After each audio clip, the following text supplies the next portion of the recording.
All of his co-workers were gone. What could it mean? Stanley decided to go to the meeting room. Perhaps he had simply missed a memo.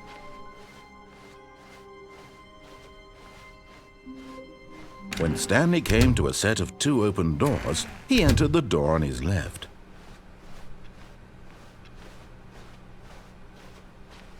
Yet there was not a single person here either.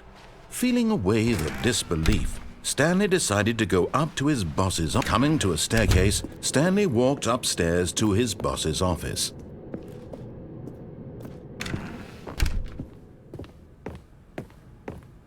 Stepping into his manager's office, Stanley was once again stunned to discover not an indication of any human life.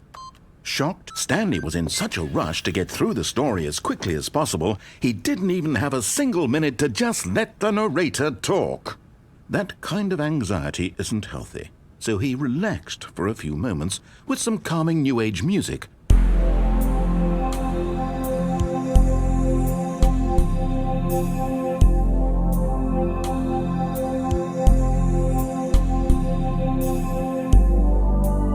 Feeling soothed and rejuvenated, Stanley calmly walked forward into the opened passageway.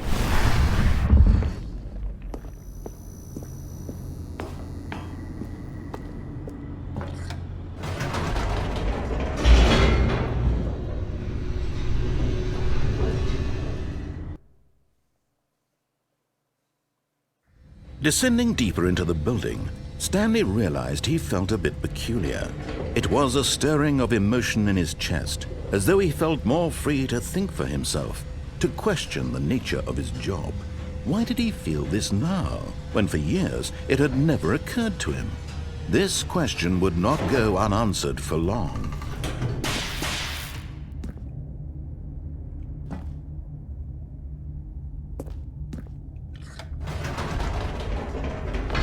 Whoops, nope, never mind. Stanley actually got back into the elevator and went back up. Silly me. Why did Stanley do that when he knew that it would just lead back to his boss's office? Well, that's a great question. I just can't wait to find out.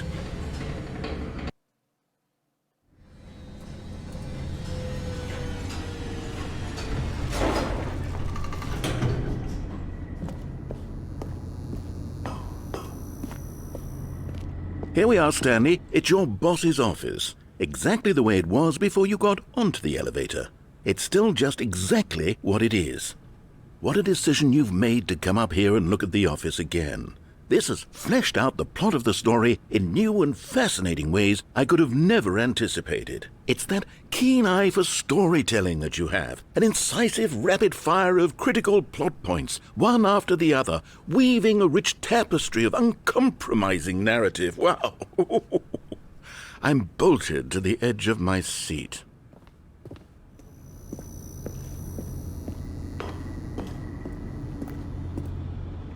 Incredible.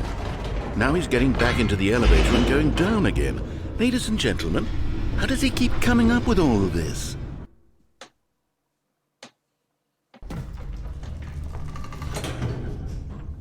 Surely this time Stanley will walk forward into the spooky corridor, won't he? Did you think we were going to go forward down the spooky corridor? No. It's time once again to go back up in the elevator. I can't even begin to grapple with what might be up there. Is it the boss's office again? Or what if it's the boss's office this time? The suspense is killing me.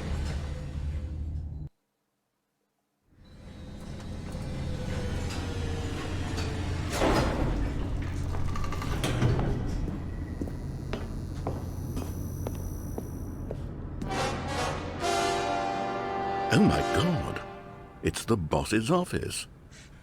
This absolutely changes everything for me.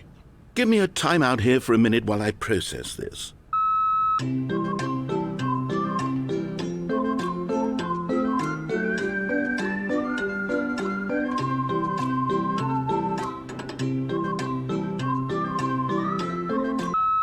Okay, I'm ready. I'm prepared to embrace this stunning revelation and to move forward with... No, wait. No, I need more time to process.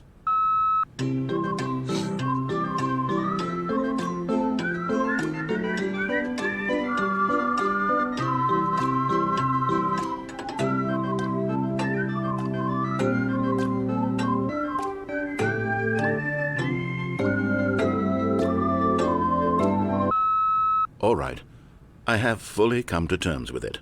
I have made space in my worldview for this astonishing new reality. As before, I turn to your expert eye for gripping narrative, Master Stanley.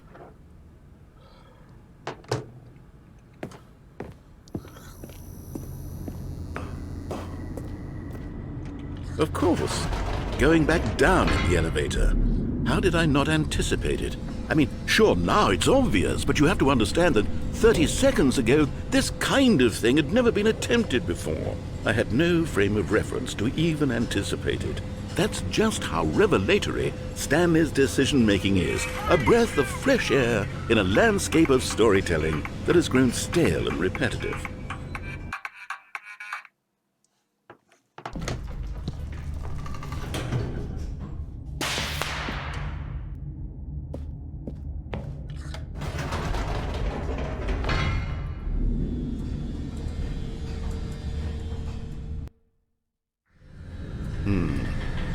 You know what? I've just thought of something. Hold on, let's stop for a moment. Don't you realize? It's the anticipation, Stanley. You and I, we have no way of knowing what will be at the top of this elevator. But the suspense, the agony of waiting and anticipating and having to guess, that's the real thrill. Oh, I simply don't want to let that feeling go. It's so precious, so fleeting. Why don't we take this elevator ride nice and slow? There we go. Isn't this so much more exciting? You know, Stanley, it seems like nowadays the only thing that audiences want is to be shocked as loudly and frequently as possible. They want big, explosive moments flung right in their faces from the very moment that things get started. But where's the tension? Where's the trust in the audience to build a slow and nuanced appreciation for the story, the characters? Why aren't we given time to imagine the surprises, to have to think and to anticipate, and then to marvel at the eventual reveal? This is storytelling, Stanley. What you and I are doing right now. This is the most exciting narrative to be developed in years, and it's really all because of you. You're the one who took this bold step of revisiting the exact same locations over and over. Truly, I mean it. This is unique and different. It's not like anything else out there. You see, I want stories that surprise me, Stanley. I want to have to think. I want to be engaged and not pandered to. We're being fed such unimaginative drivel all the time, and we all know it, which is why we're so starved for content that makes us feel sharp and vital and alive. That's why people like you so much, Stanley, because you're not afraid to spit in the face of tradition. You're a role model, you know? People look up to you. Which is why, though I didn't know when to spring this on you, but, well, I've gathered a little press conference for you, so that you can talk about your work and your storytelling and your life. Yes, I know you're not much for the public eye, but I thought it would especially mean a lot to the people who have been following you from the beginning. They really look up to you, Stanley. I don't know if you realize the impact you have on them. This is the kind of gesture that might leave a tremendous impact on them for the better. Oh, good, we're here. Okay, the room where we're holding the press conference should be just around the corner here somewhere.